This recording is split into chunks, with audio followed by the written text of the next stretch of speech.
Something wonderfully magical is in the air, isn't it? Yeah. You know, we're feeling it here in this arena, but it's spreading all across this country we love. A familiar feeling that's been buried too deep for far too long. You know what I'm talking about. It's the contagious power of hope. The anticipation, the energy, the exhilaration of once again being on the cusp of a brighter day. The chance to vanquish the demons of fear, division, and hate that have consumed us and continue pursuing the unfinished promise of this great nation, the dream that our parents and grandparents fought and died and sacrificed for. America, hope is making a comeback. Yeah.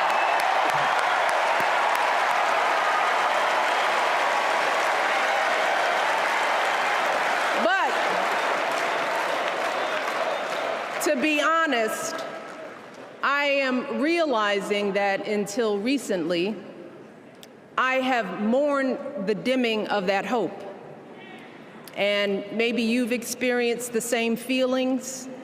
Is that deep pit in my stomach, a palpable sense of dread about the future. And for me, that mourning has also been mixed with my own personal grief. The last time I was here in my hometown was to memorialize my mother, the woman who showed me the meaning of hard work and humility and decency, the woman who set my moral compass high and showed me the power of my own voice. Folks,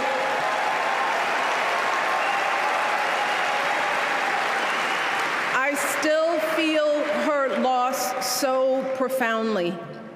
I wasn't even sure if I'd be steady enough to stand before you tonight, but my heart compelled me to be here because of the sense of duty that I feel to honor her memory and to remind us all not to squander the sacrifices our elders made to give us a better future. You see, my mom, in her steady, quiet way, lived out that striving sense of hope every single day of her life. She believed that all children, all people have value, that anyone can succeed if given the opportunity.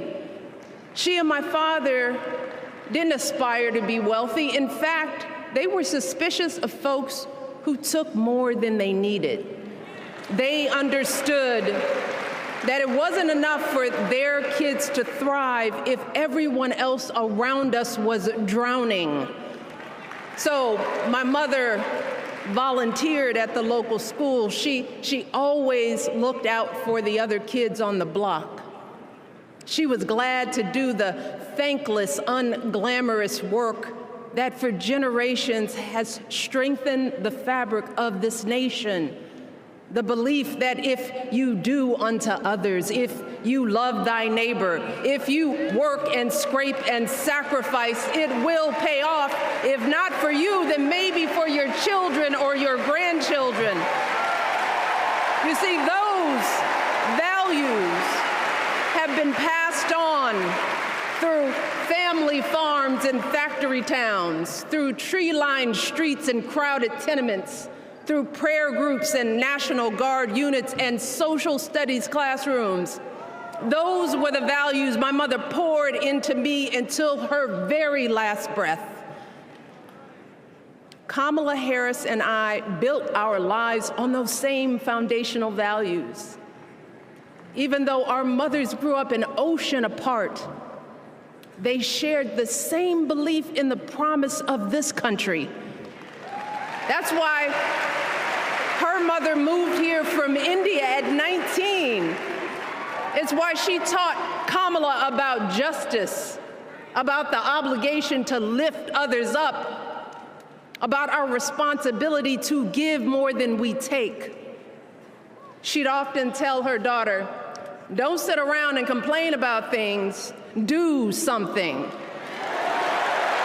So, with that voice in her head, Kamala went out and she worked hard in school, graduating from an HBCU, earning her law degree at a state school. And then she went on to work for the people, fighting to hold lawbreakers accountable, strengthening the rule of law, fighting to get folks better wages, cheaper prescription drugs, a good education, decent health care, child care, elder care. From a middle-class household, Kamala worked her way up to become Vice President of the United States of America. My girl, Kamala Harris, is more than ready for this moment. She is one of the most qualified people ever to seek the office of the presidency. And she is one of the most dignified. A tribute to her mother, to my mother, and to your mother too. The embodiment of the stories we tell ourselves about this country. Her story is your story. It's my story. It's the story of the vast majority of Americans trying to build a better life. Look, Kamala knows, like we do, that regardless of where you come from, what you look like, who you love, how you worship, or what's in your bank account, we all deserve the opportunity to build a decent life. All of our contributions deserve to be accepted and valued. Because no one has a monopoly on what it means to be an American. No one.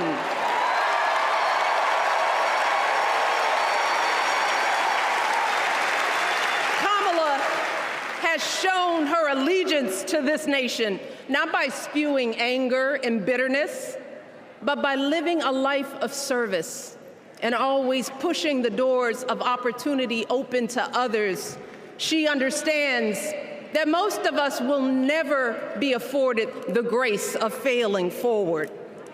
We will never benefit from the affirmative action of generational wealth.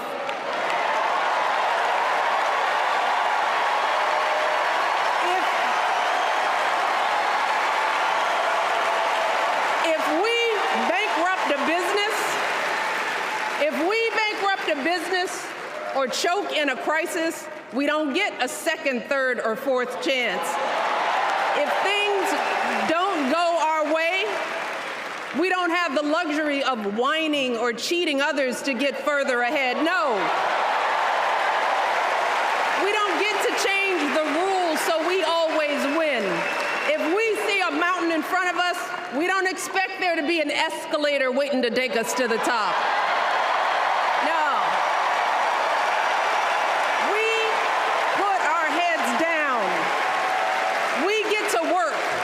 In America, we do something. And throughout her entire life, that's what we've seen from Kamala Harris.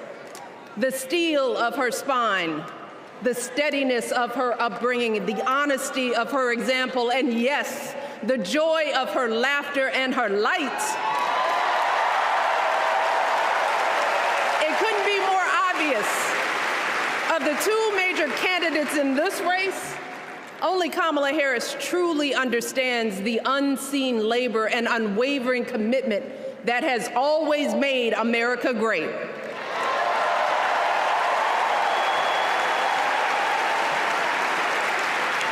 Now, unfortunately, we know what comes next.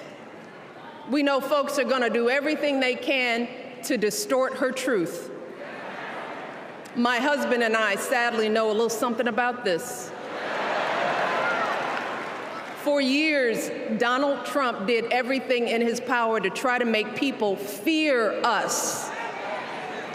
See, his limited, narrow view of the world made him feel threatened by the existence of two hard-working, highly educated, successful people who happen to be black.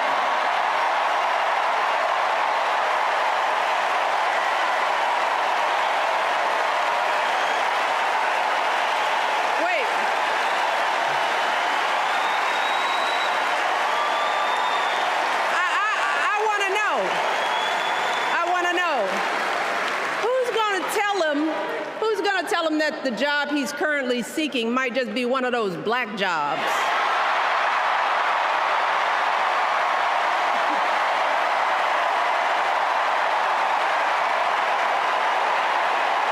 Look,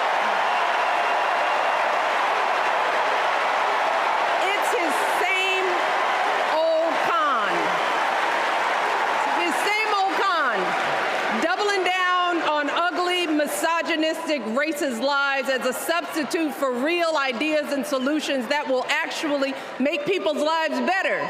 Look, because cutting our health care, taking away our freedom to control our bodies, the freedom to become a mother through IVF like I did, those things are not going to improve the health outcomes of our wives, mothers, and daughters. Shutting down the Department of Education, banning our books, none of that will prepare our kids for the future. Demonizing our children for being who they are and loving who they love, look, that doesn't make anybody's life better.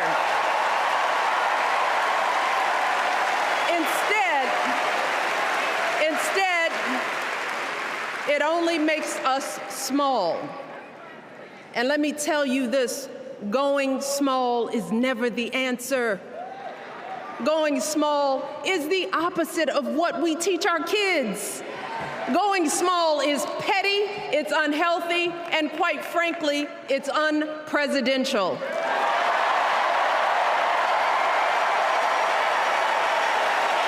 So, why would any of us accept this from anyone seeking our highest office? Why would we normalize that type of backward leadership? Doing so only demeans and cheapens our politics. It only serves to further discourage good, big-hearted people from wanting to get involved at all. America, our parents taught us better than that, and we deserve so much better than that. That's why we must do everything in our power to elect two of those good, big-hearted people. There is no other choice than Kamala Harris and Tim Walz. No other choice.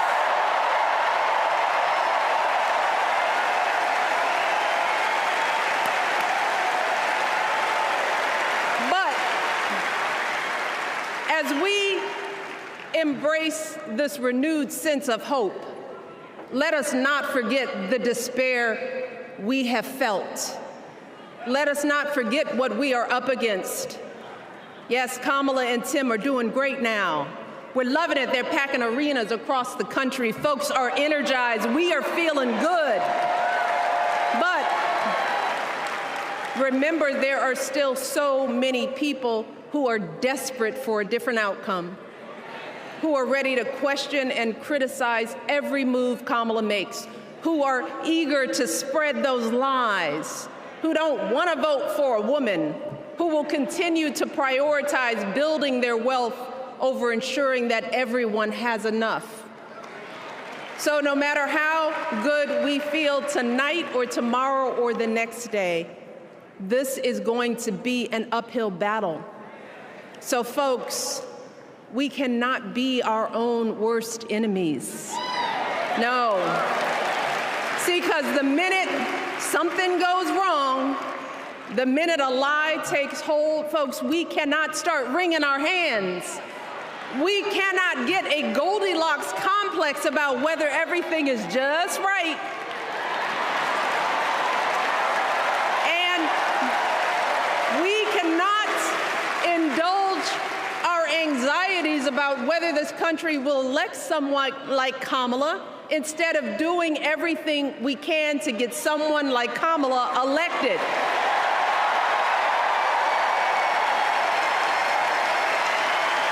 Kamala and Tim, they have lived amazing lives. And I am confident that they will lead with compassion, inclusion, and grace. But they are still only human. They are not perfect.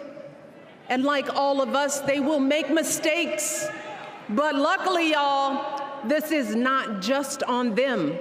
No, this is up to us, all of us, to be the solution that we seek.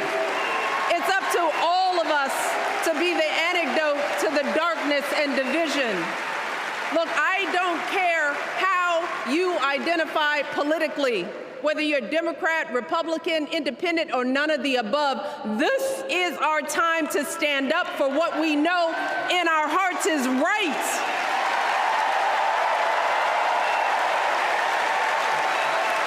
To stand up, not just for our basic freedoms, but for decency and humanity, for basic respect, dignity, and empathy, for the values at the very foundation of this democracy. It's up to us to remember what Kamala's mother told her. Don't just sit around and complain, do something. So if they lie about her, and they will, we've got to do something. If we see a bad poll, and we will, we got to put down that phone and do something. If we start feeling tired, if we start feeling that dread creeping back in, we got to pick ourselves up, throw water on our face, and what? We only have 2.5 months, y'all, to get this done. Only 11 weeks to make sure every single person we know is registered and has a voting plan. So we cannot afford for anyone America to sit on their hands and wait to be called. Don't complain if no one from the campaign has specifically reached out to you to ask you for your support. There is simply no time for that kind of foolishness. You know what you need to do. So, consider this to be your official ask. Michelle Obama is asking you, no, I'm telling y'all to do something.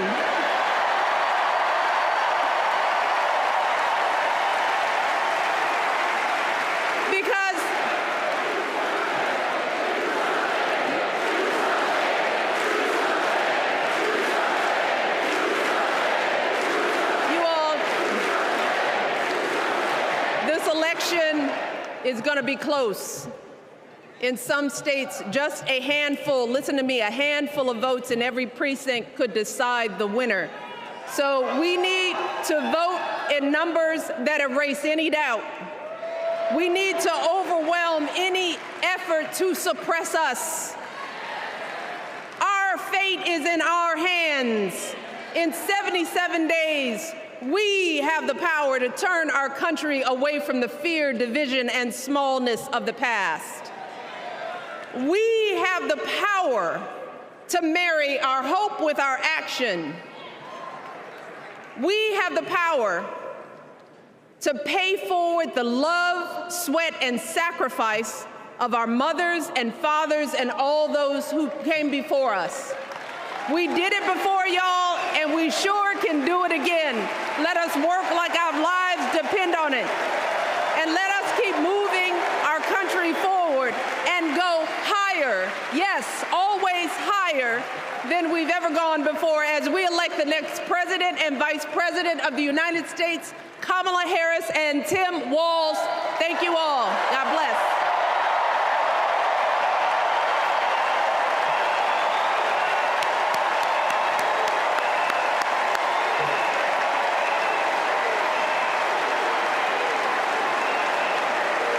Now,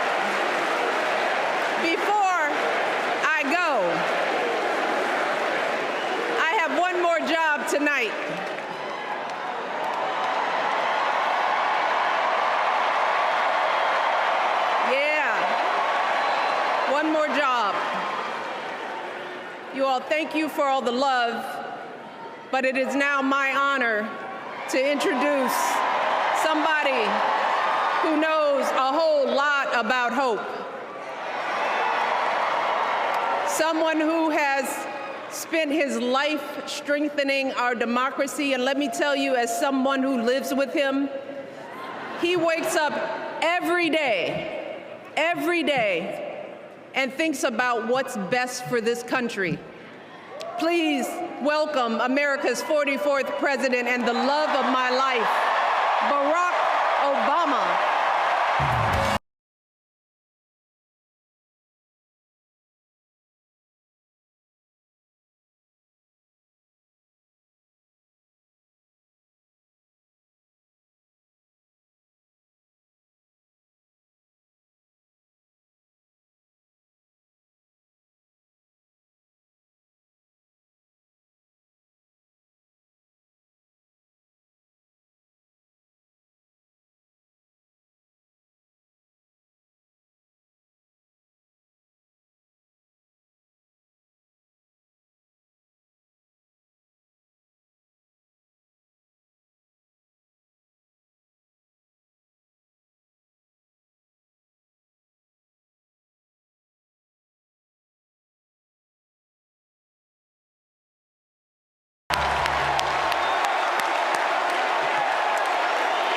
Thank you. Thank you,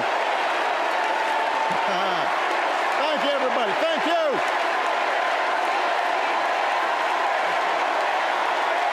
Thank you. Thank you.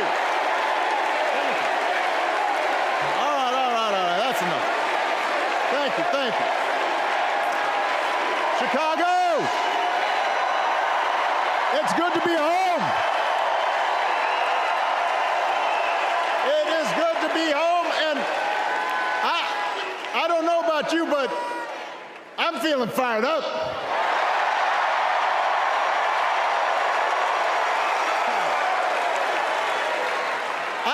I am feeling ready to go.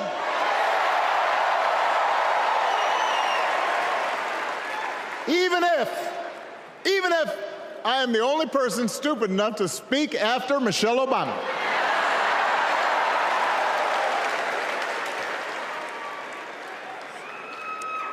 I am feeling hopeful because this convention has always been pretty good to kids with funny names who believe in a country where anything is possible. Because we have a chance to elect someone who has spent her entire life trying to give people the same chances America gave her. Someone who sees you and hears you and will get up every single day and fight for you. The next president of the United States of America, Kamala Harris.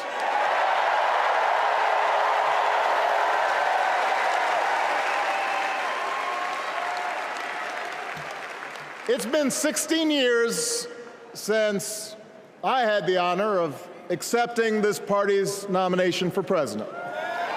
And I know that's hard to believe because I have not aged a bit.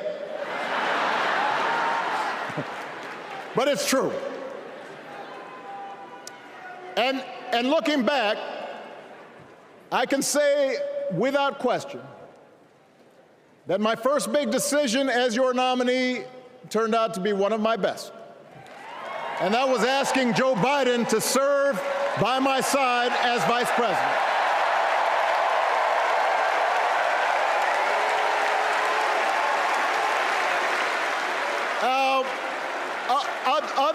Other than some common Irish blood, Joe and I come from different backgrounds, but we became brothers. And as we worked together for 8, sometimes pretty tough years, what I came to admire most about Joe wasn't just his smarts, his experience.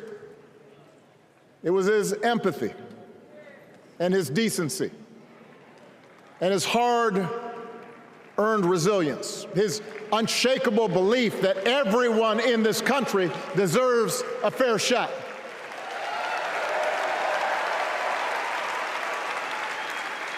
And over the last 4 years, those are the values America has needed most.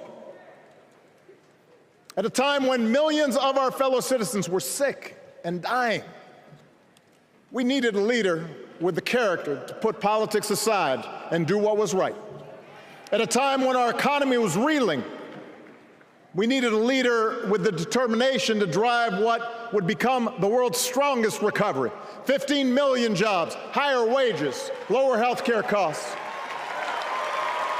At a time when the other party had turned into a cult of personality, we needed a leader who was steady and brought people together and was selfless enough to do the rarest thing there is in politics, putting his own ambition aside for the sake of the country.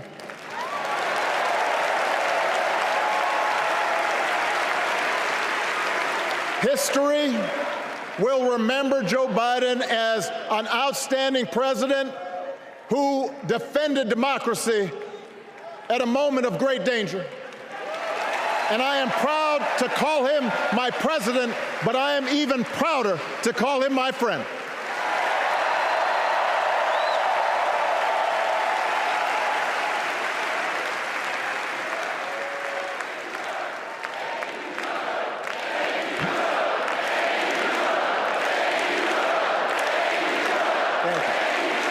Now,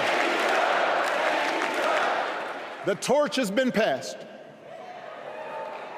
Now it is up to all of us to fight for the America we believe in. And make no mistake, it will be a fight. For all the incredible energy we've been able to generate over the last few weeks, for all the rallies and the memes,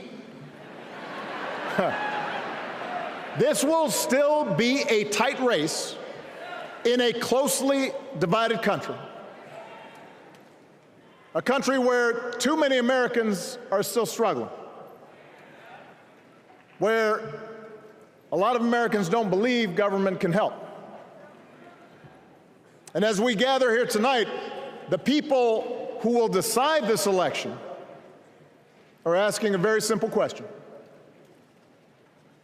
Who will fight for me? Who's thinking about my future? About my children's future, about our future together?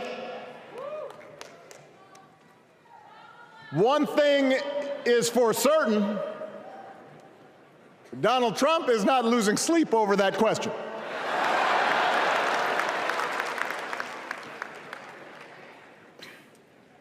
Here's a 78-year-old billionaire who has not stopped whining about his problems since he rode down his golden escalator 9 years ago.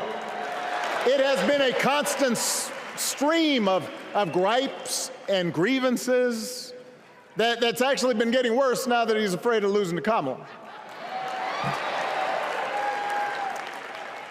There's the childish nicknames, the crazy conspiracy theories, this weird obsession with crowd sizes.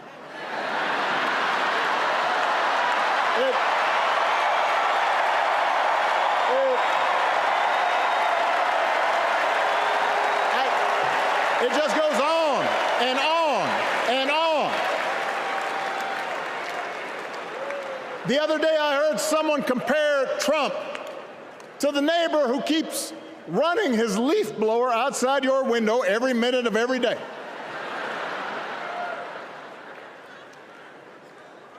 Now, from a neighbor, that's exhausting.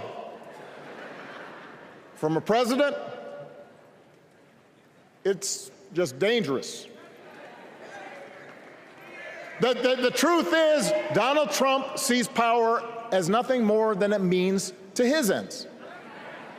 He wants the middle class to pay the price for another huge tax cut that would mostly help him and his rich friends.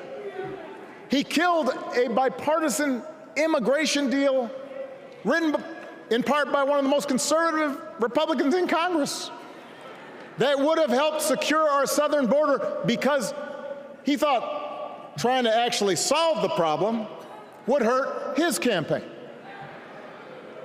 He doesn't. Do not boo. Vote.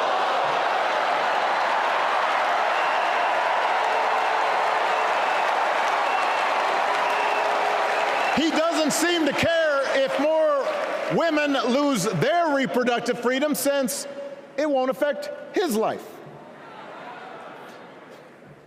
And most of all, Donald Trump wants us to think that this country is hopelessly divided between us and them, between the real Americans, who of course support him, and the outsiders who don't.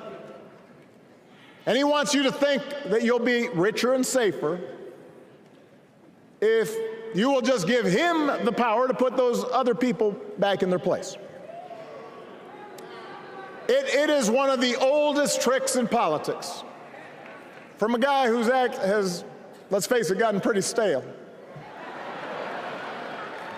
We do not need 4 more years of bluster and bumbling and chaos. We have seen that movie before, and we all know that the sequel is usually worse.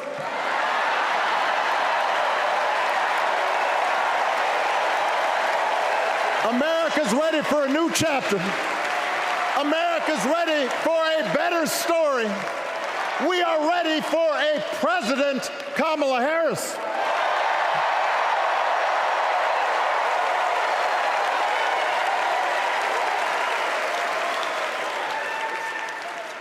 And Kamala Harris is ready for the job.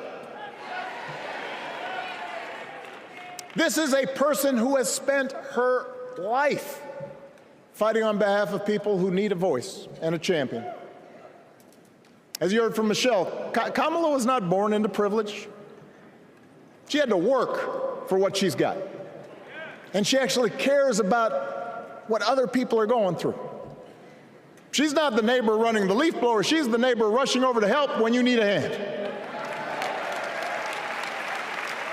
As a prosecutor, Kamala stood up for children who had been victims of sexual abuse.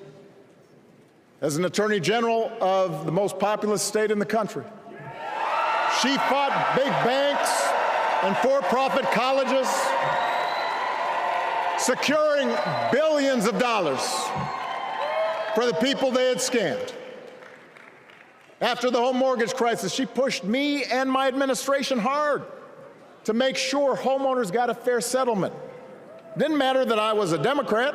Didn't matter that she had knocked on doors for my campaign in Iowa. She was going to fight to get as much relief as possible for the families who deserved it.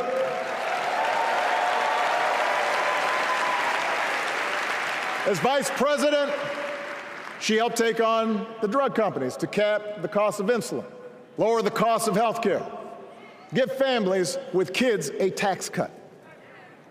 And she is running for president with real plans to lower costs even more and protect Medicare and Medicaid, and sign a law to guarantee every woman's right to make her own health care decisions.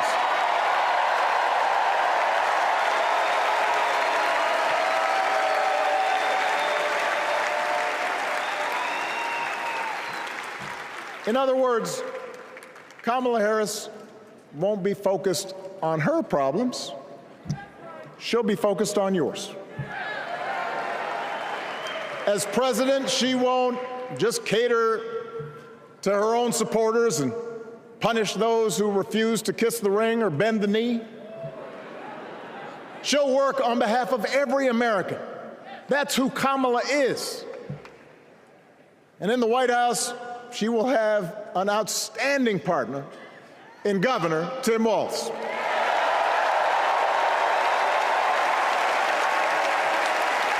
Let me tell you something. Let me tell you something. I love this guy. Tim is the kind of person who should be in politics. Born in a small town, served his country, taught kids, coached football, took care of his neighbors.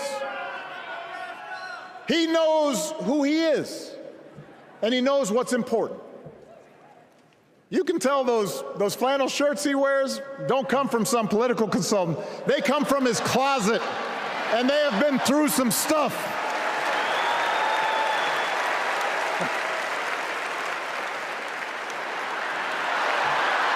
They have been through some stuff.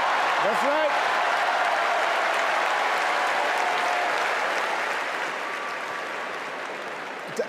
Together, Kamala and Tim have kept faith with America's central story. A story that says we are all created equal. All of us endowed with certain inalienable rights, that everyone deserves a chance, that even when we don't agree with each other, we can find a way to live with each other. That's Kamala's vision. That's Tim's vision. That's the Democratic Party's vision.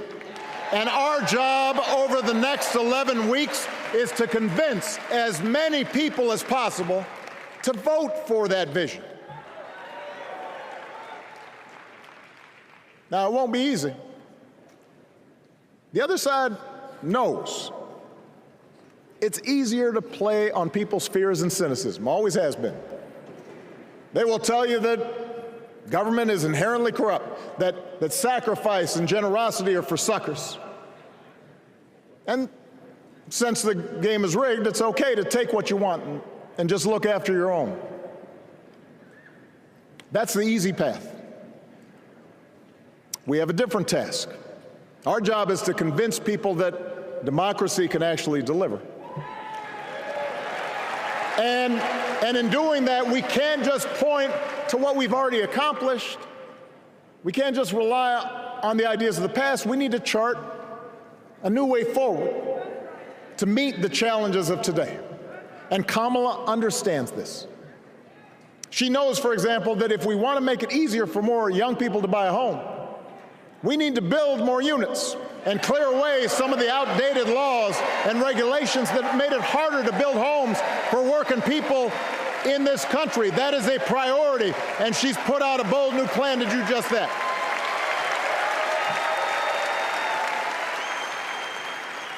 On health care, we should all be proud of the enormous progress that we've made through the Affordable Care Act, providing millions of people access to affordable coverage, protecting millions more from unscrupulous insurance practices. I noticed, by the way, that since it's become popular, they don't call it Obamacare no more.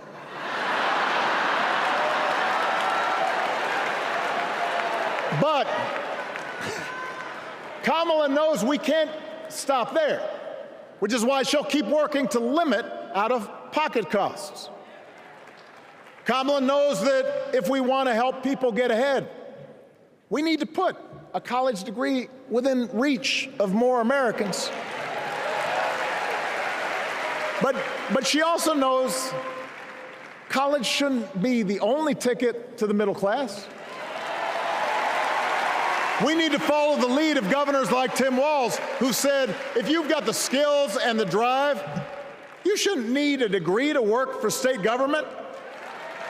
And in this new economy, we need a president who actually cares about the millions of people all across this country who wake up every single day to do the essential, often thankless work, to care for our sick, to clean our streets, to deliver our packages. We need a president who will stand up for their right to bargain for better wages and working conditions. And Kamala will be that president.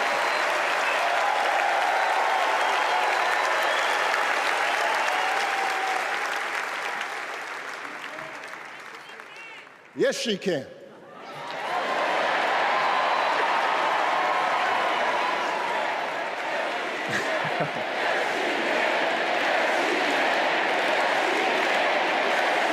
Yes, she can. A Harris-Walz administration can help us move past some of the tired old debates that keep stifling progress, because at their core, Kamala and Tim understand that when everybody gets a fair shot, we are all better off. They understand that when every child gets a good education, the whole economy gets stronger. When women are paid the same as men for doing the same job, all families benefit.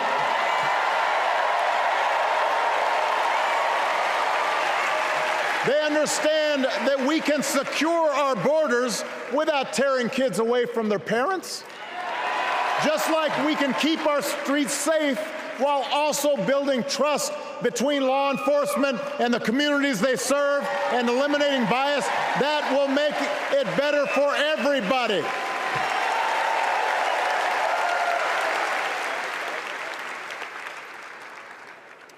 Donald Trump and his well-heeled donors, they don't see the world that way. For them, one group's gains is necessarily another group's loss. For them, freedom means that the powerful can do pretty much what they please, whether it's fire workers trying to organize a union, or put poison in our rivers, or avoid paying taxes like everybody else has to do. Well, we have a broader idea of freedom. We believe in the freedom to provide for your family if you're willing to work hard.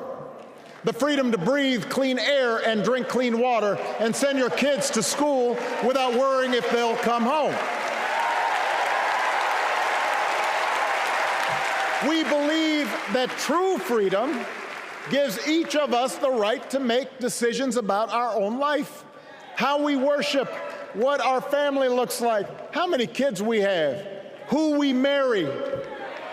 And we believe that freedom requires us to recognize that other people have the freedom to make choices that are different than ours. That's okay.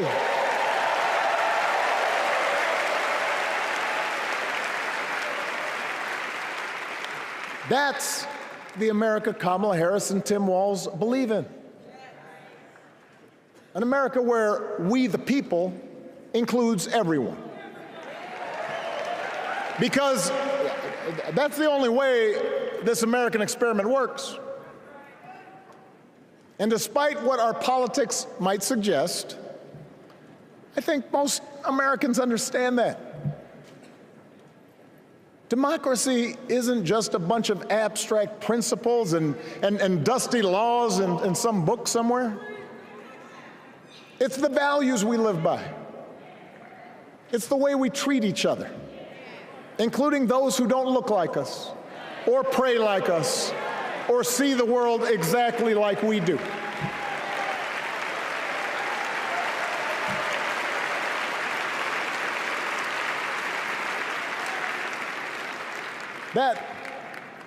That sense of mutual respect has to be part of our message.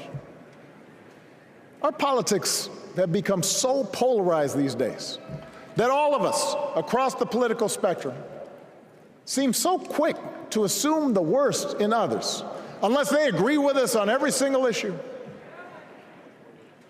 We start thinking that the only way to win is to scold and shame and out-yell the other side. And after a while, regular folks just tune out, or they don't bother to vote. Now, that approach may work for the politicians who just want attention and thrive on division, but it won't work for us. To make progress on the things we care about, the things that really affect people's lives, we need to remember that we've all got our blind spots and contradictions and prejudices, and that if we want to win over those who aren't yet ready to support our candidates, we need to listen to their concerns and maybe learn something in the process. After all, if a parent or grandparent occasionally says something that makes us cringe, We don't automatically assume they're bad people. We recognize that the world is moving fast, that they need time and maybe a little encouragement to catch up. Our fellow citizens deserve the same grace we hope they'll extend to us.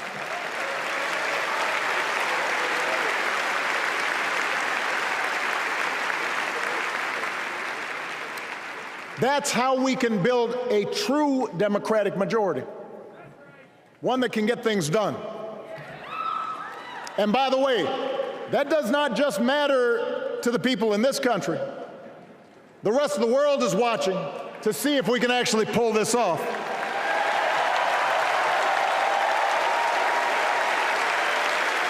No nation, no society has ever tried to build a democracy as big and as diverse as ours before. One that includes people that over decades have come from every corner of the globe. One where our allegiances and our community are defined not by race or blood, but by a common creed. And that's why when we uphold our values, the world's a little brighter. When we don't, the world's a little dimmer. And dictators and autocrats feel emboldened. And over time, we become less safe. We shouldn't be the world's policemen, and we can't eradicate every cruelty and injustice in the world. But America can be and must be a force for good. Discouraging conflict, fighting disease, promoting human rights, protecting the planet from climate change, defending freedom, brokering peace. That's what Kamala Harris believes, and so do most Americans.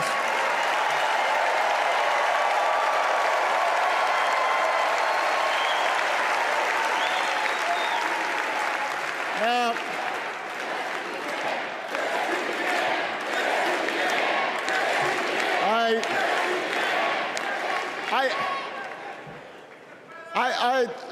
I know these ideas can feel pretty naive right now.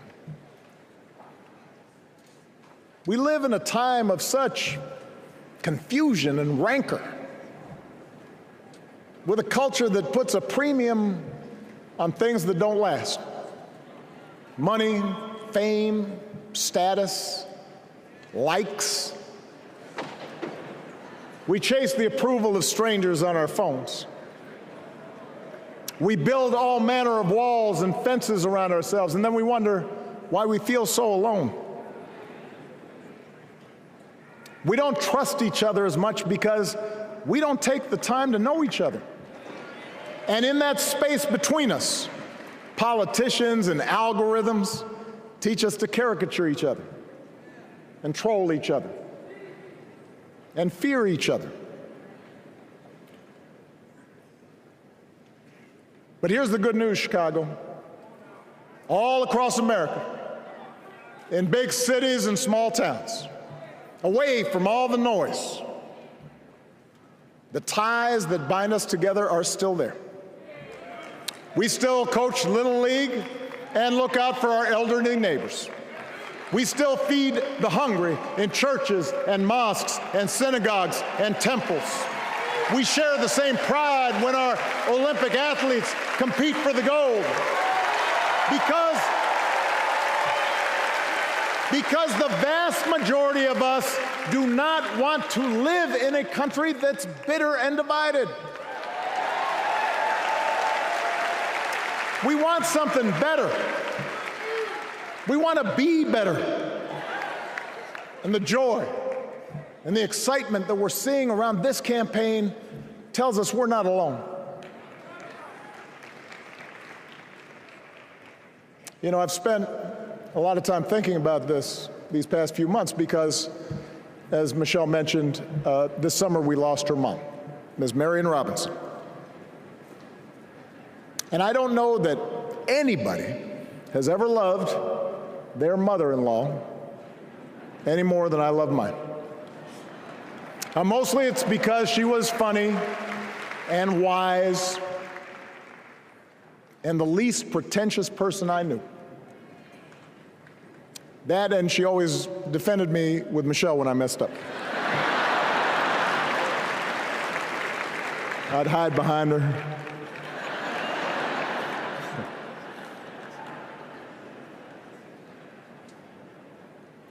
But I also think one of the reasons Mary and I became so close was she reminded me of my grandmother, the woman who helped raise me as a child.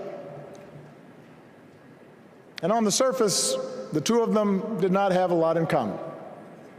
One was a black woman from right here, south side of Chicago, right down the way. Went to Englewood High School. The other was a little old white lady born in a tiny town called Peru, Kansas.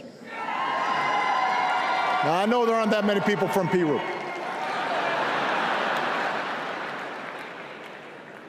And yet they shared a basic outlook on life. They were strong, smart, resourceful women, full of common sense, who, regardless of the barriers they encountered, and women growing up in the 40s and 50s and 60s, they encountered barriers. They still went about their business without fuss or complaint and provided an unshakable foundation of love for their children and their grandchildren. In that sense, they both represented an entire generation of working people who, through war and depression, discrimination and limited opportunity, helped build this country. A lot of them toiled every day at jobs that were often too small for them and didn't pay a lot. They willingly went without just to keep a roof over their families' heads, just to give their children something better. But they knew what was true. They knew what mattered. Things like honesty and integrity, kindness and hard work. They weren't impressed with braggarts or bullies. They didn't think putting other people down lifted you up or made you strong. They didn't spend a lot of time obsessing about what they didn't have. Instead, they appreciated what they did. They found pleasure in simple things. A card game with friends, a good meal, and laughter around the kitchen table. Helping others. And most of all, seeing their children do things and go places that they would have never imagined for themselves.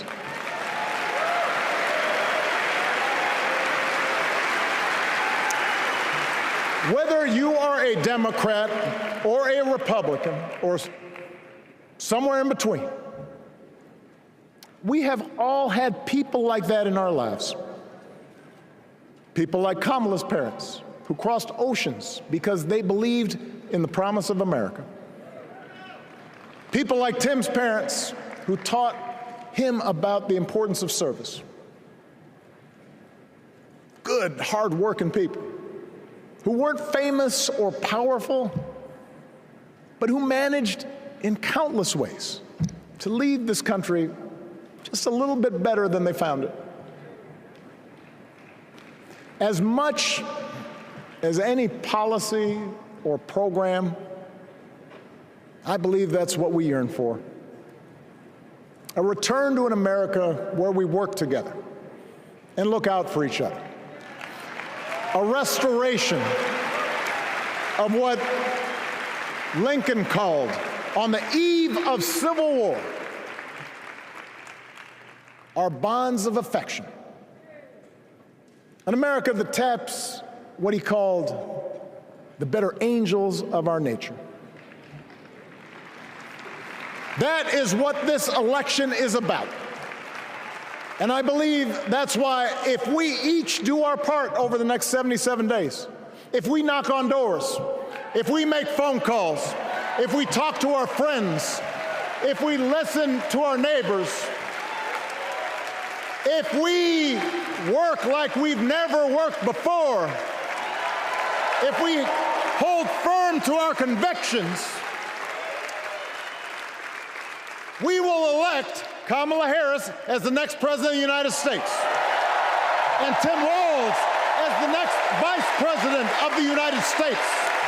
We will elect leaders up and down the ballot who will fight for the hopeful, forward-looking America we all believe in, and together we too will build a country that is more secure and more just, more equal and more free.